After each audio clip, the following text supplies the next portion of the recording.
Subscribe to our channel by clicking the subscribe button. Click the bell button and enjoy the latest uploads from our channel. नमस्कार दोस्तों, my self doctor आनंद, आप सभी का बहुत बहुत स्वागत है हमारे यूट्यूब चैनल में। दोस्तों, आज हम बात करने वाले हैं डायबिटीज़ की वजह से होने वाली एक बहुत ही गंभीर समस्या के बारे में, जिसका नाम है डायबिटीज़ न्यूरोपैथी। बात करेंगे हम इस वीडियो में कि डायबिटीज़ क्या है, डायबिटीज़ न्यूरोपैथी क्या है, किस कारण की वजह से आपको डायबिटीज़ न्यूरोपैथी हो सकती है और इसके कितने सीवियर आपको सिम्टम्स देखने को मिल सकते हैं, यहाँ तक कि आपके हाथ या पैर कटाने की भी नौबत आ सकती है। तो बने रहिए इस वीडियो के साथ ताकि आपको ये सारी जानकारी पता चल सके। तो चलिए इस वीडियो को शुरू करते हैं।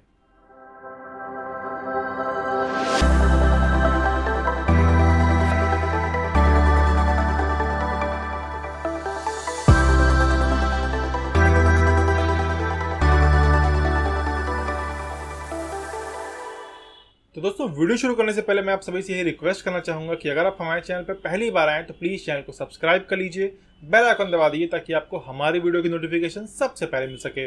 इसके साथ साथ अगर आप अपने लिए, अपनी फैमिली मेम्बर में किसी के लिए भी इलाज लेना चाहते हैं या ट्रीटमेंट कराना चाहते हैं तो हमारे क्लिनिक के नंबर 9305024299 पर कॉन्टैक्ट करके अपने लिए प्रॉपर ट्रीटमेंट या अपॉइंटमेंट बुक कर सकते हैं। चलिए हम बात कर लेते हैं डायबिटीज़ के बारे में। नॉर्मली आपने सभी को देखा होगा कि डायबिटीज़ एक बहुत ही आम बीमारी हो चुकी है इस समय, और हमारे आसपास इवन हमारी फैमिली में भी डायबिटीज़ यानी कि मधुमेह या शुगर की जो पेशेंट हैं वो लगातार बढ़ते जा रहे हैं। अगर हम नॉर्मली बात करें तो जब हम फास्टिंग का टेस्ट कराते हैं शुगर का या डायबिटीज़ का, तो वो 100 mg पर डेली इसके अंडर रहता है या इसके आसपास रहता है, तो हम इसे नॉर्मल बोल सकते हैं। और पीपी यानी कि पोस्ट प्रेंडियल अगर हम जब टेस्ट कराते हैं, यानी कि खाना खाने के 1 घंटे बाद या 2 घंटे बाद जब हम टेस्ट कराते हैं तो ये 140 mg पर डीएल के आसपास होता है, तो इसे हम नॉर्मल रेंज में कहें। अगर ये लगातार बढ़ता जा रहा है, 100 के ऊपर जा रहा है फास्टिंग यानी कि 150 या 200 के आसपास जा रहा है, कुछ लोगों का तो 300-350 तक जाता है, या पीपी आपका जो है वो भी आपका 300-350 ऊपर जा रहा है या 150 के ऊपर भी जा रहा है, तो भी आप बोल सकते हैं कि आप एक शुगर के पेशेंट हैं, यानी कि आप एक मधुमेह के पेशेंट हैं। अगर आप इस मधुमेह यानी कि शुगर को कंट्रोल नहीं रख सकते या नहीं रखेंगे तो बहुत सारी मेजर प्रॉब्लम्स हो सकती हैं, बहुत आपको दिक्कतों का सामना करना पड़ सकता है। और इन्हीं दिक्कत में जो सबसे खतरनाक दिक्कत है, सबसे मेन दिक्कत है, वो होती है डायबिटीज़ न्यूरोपैथी। अब ये डायबिटीज़ न्यूरोपैथी क्या है? देखिए, ये एक नर्व डैमेज करने की कॉम्प्लिकेशन है जो कि डायबिटीज़ की वजह से ही होता है। यानी कि जो हमारे नर्व्स होते हैं बॉडी में, नर्व्स हर जगह पूरी बॉडी में जाल है नर्व्स का, इनको डैमेज करती है, और इसका जो मेन कॉज होता है वो डायबिटीज़ ही होता है। यानी कि अगर आपकी बॉडी में, आपके शरीर में, आपकी रुधिर को जो कोशिकाएं हैं, अगर उसमें शुगर का लेवल बढ़ जाता है, यानी कि इंक्रीज होता जा रहा है 140 mg पर डीएल से लगातार, आप देखेंगे चाहे वो फास्टिंग कराएं या पीपी कराएं, हमेशा बढ़ता ही रहे, तो आप इस कंडीशन में सकते हैं। और अगर लगातार 300 के ऊपर अगर जा रहा है तो आप डायबिटीज़ न्यूरोपैथी का शिकार हो सकते हैं। आपको इस बात को ध्यान देना है कि अगर आप डायबिटीज़ के पेशेंट हैं तो आपको रेगुलर बेसिस पर अपना डायबिटीज़ का चेकअप कराना है और डायबिटीज़ को कंट्रोल रखना है। अब बात आती है कि डायबिटीज़ होती ही क्यों है? तो डायबिटीज़ होती इसलिए कि हमारी जो बॉडी में जो शुगर होती है वो इंसुलिन की मदद से हमारी बॉडी जो है उसको डिसॉल्व कर देती है, उसका नॉर्मल लेवल कर देती है। अब इंसुलिन कहाँ से निकलता है? इंसुलिन निकलता है पेनक्रियाज से। जब पेनक्रियाज इंसुलिन सिक्रीशन करना बंद कर दे, यानी कि पेनक्रियाज से इंसुलिन निकलना बंद हो जाए, क्योंकि इंसुलिन ही हमारे शुगर को, जैसे मैं बोला, डाइल्यूट कर देता है, ताकि इससे जो है हमारी जो ब्लड शुगर लेवल है वो नॉर्मल रहती है, ज़्यादा नहीं हो पाती। पर अगर पेनक्रियाज सही से काम न कर पाए या किसी दिक्कत के कारण इंसुलिन नहीं बन पा रहा है प्रॉपर, या इंसुलिन प्रॉपर रिलीज नहीं हो पा रहा है, तो यहाँ पर हम इंसुलिन जो है बॉडी में कम हो जाएगा और जो हमारा ब्लड शुगर लेवल है वो हाई हो जाएगा। इससे हम डायबिटीज़ का शिकार हो सकते हैं। इसको कंट्रोल करने के लिए बहुत सारी चीज़ें हैं, अलग अलग पैथीज़ में मेडिसिन हैं, होम्योपैथी मेडिसिन है, आयुर्वेदिक में है, योगा वगैरह है, बहुत सारे आप उनको हेल्प करके, उनसे हेल्प लेकर के अपनी जो डायबिटीज़ है उसको कंट्रोल में ला सकते हैं। और अगर डायबिटीज़ रेगुलर बेसिस पर बढ़ रही है, जैसे मैंने बोला, तो आपको डायबिटीज़ न्यूरोपैथी का शिकार होना पड़ सकता है या डायबिटीज़ न्यूरोपैथी हो सकती है। अब ये डायबिटीज़ न्यूरोपैथी के टाइप्स कितने होते हैं? तो यहाँ पर 4 टाइप्स देखने को मिलते हैं। पहला होता है पेरिफेरल न्यूरोपैथी। पेरिफेरल न्यूरोपैथी हम उसे कह सकते हैं जो हमारे जो बॉडी पार्ट है उसके सबसे एंड पार्ट पे, यानी कि हमारे पैर के सबसे नीचे पार्ट, यानी कि उंगली पे, टोस पे अगर दिक्कत आ रही है तो हम इसको पेरिफेरल न्यूरोपैथी बोल सकते हैं। इवन ये हाथ के भी सबसे आखिरी पार्ट पे यानी कि हमारे फिंगर से स्टार्ट हो सकता है, तो हम इसे पेरिफेरल न्यूरोपैथी बोल सकते हैं। इसके बाद आता है ऑटोनोमस न्यूरोपैथी। यहाँ पर हम एक सिस्टम को लेते हैं, जैसे कि हमारा कार्डियोवास्कुलर सिस्टम हो गया, हमारा डाइजेस्टिव सिस्टम हो गया, हमारा यूरिनरी ट्रैक्ट सिस्टम हो गया या रीनल सिस्टम हो गया। तो ये जो न्यूरोपैथी है, यहाँ पर जो नर्व डैमेज होती है वो एक स्पेसिफिक सिस्टम की होती है, तो आपको यहाँ पर इसको कंसिडर करना पड़ेगा। अगले टाइप की बात करें तो अगला टाइप आता है प्रॉक्सिमल न्यूरोपैथी। प्रॉक्सिमल न्यूरोपैथी क्या है? हमारे एब्डोमेन यानी कि हमारे पेट से लेके कमर, नीचे थाइस तक या बैक तक, यहाँ पर अगर नर्व डैमेज हो रही है तो इसे प्रॉक्सिमल न्यूरोपैथी बोल सकते हैं।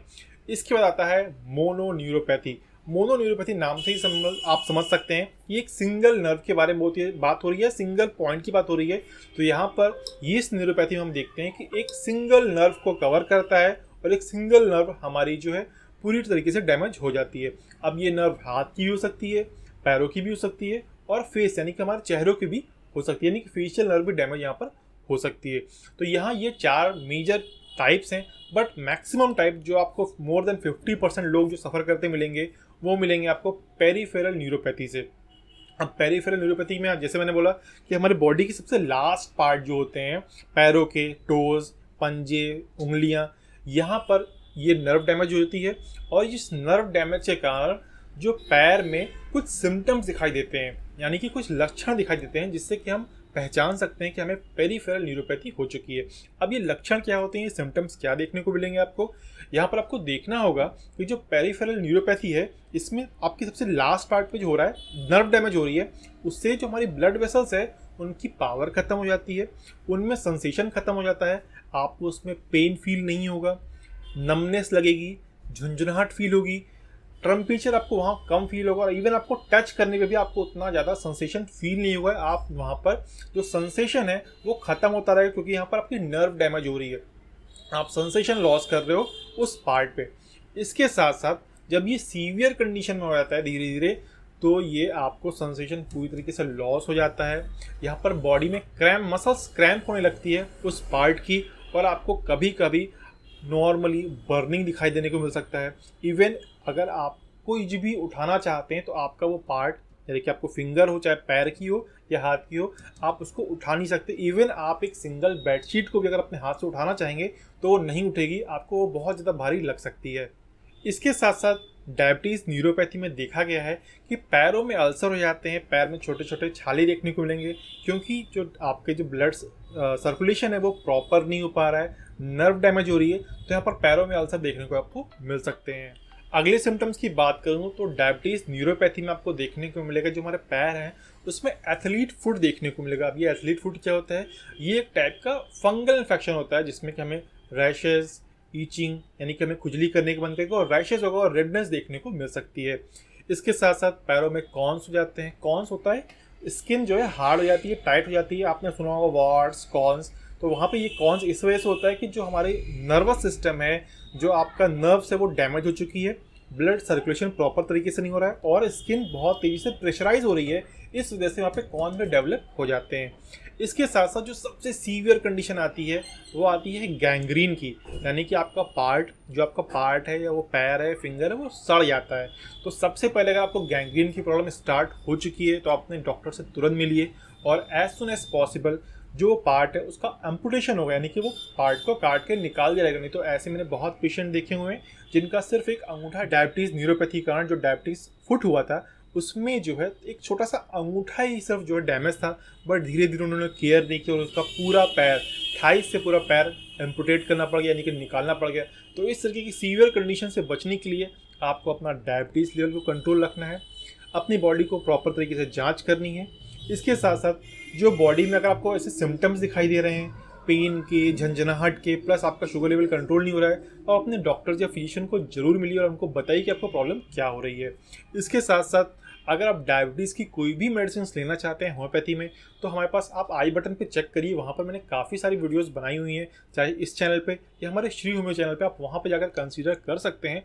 और अगर आप डायबिटीज़ का ट्रीटमेंट लेना चाहते हैं, इलाज लेना चाहते हैं, तो हमारे क्लिनिक का नंबर 9305024291 पे कांटेक्ट करके वहाँ से भी आप मेडिसिन भी मंगवा सकते हैं हमसे कंसल्ट करके। उम्मीद करता हूँ कि ये वीडियो पसंद आया होगा। पसंद आया तो प्लीज़ वीडियो को लाइक करिएगा, शेयर करिएगा, चैनल को सब्सक्राइब करिएगा। और अगर आप डायबिटीज़ पेशेंट हैं तो इस वीडियो के नीचे डिस्क्रिप्शन में कमेंट करके बताइए कि आपका डायबिटीज़ लेवल क्या है या कितना आपका डायबिटीज़ लेवल चल रहा है फास्टिंग का और पीपी का। और अगर इसके साथ साथ अगर आपने HbA1c करा है तो आप उसकी भी मार्किंग देखिए, ताकि हम आपको रिप्लाई कर सकें, आपको बता सकें कि आप किस तरीके से अपना प्रॉपर तरीके से इलाज कर सकते हैं। तो मैं डॉक्टर आनंद मिलता हूँ आपसे इसी तरीके की अगली वीडियो में। तब तक के लिए नमस्कार, जय हिंद, जय भारत।